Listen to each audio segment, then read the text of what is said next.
എന്നെ ഒരു എഴുത്തുകാരിയാക്കിയത് പ്രധാനമന്ത്രി നരേന്ദ്രമോദിയാണ്.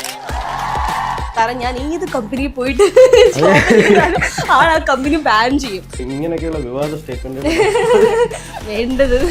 ഈ പുസ്തകത്തിന്റെ ആമുഖത്തിൽ പറഞ്ഞിട്ടുണ്ട് ഞാനൊരു ആക്സിഡന്റൽ റൈറ്റർ ആണ് എന്നുള്ളത്. പേടിയുണ്ടോ? പേടിയേ ഉള്ളൂ. എനിക്ക് തോന്നുന്നു ഇന്നിപ്പോൾ പുസ്തകം ഇറക്കുക എന്ന് പറയുന്നത് അത്ര വലിയൊരു ഭാരിച്ച ചിലർക്ക് മാത്രം സ്വായത്താക്കാവുന്ന പറ്റുന്ന ഒരു കാര്യമല്ല. എഴുത്തുകാരെന്ന് പറയുന്നത് എന്തോ വലിയ കുമ്പുള്ള ആളുകളൊന്നും അല്ല, നമ്മളെപ്പോലെ സാധാരണക്കാരായ ആളുകളാണ് എന്നുള്ളൊരു ഫീൽ ആളുകൾക്ക് കൊടുക്കണം എന്ന് എനിക്കുണ്ടായിരുന്നു. തുടങ്ങിയോ? ഞാൻ പ്രാക്ടീസ് ചെയ്യാണ്.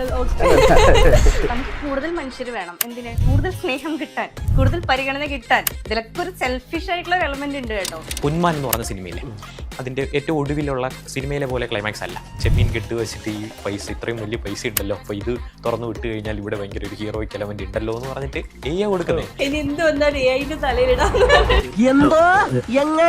ഇത് ഞങ്ങൾ ടെലികാസ്റ്റ് ചെയ്യുമ്പോൾ ഇതിന്റെ ഇടയ്ക്ക് ഒരു സാധനം കൂടി വരും. ആരുടെ ഇതൊക്കെ?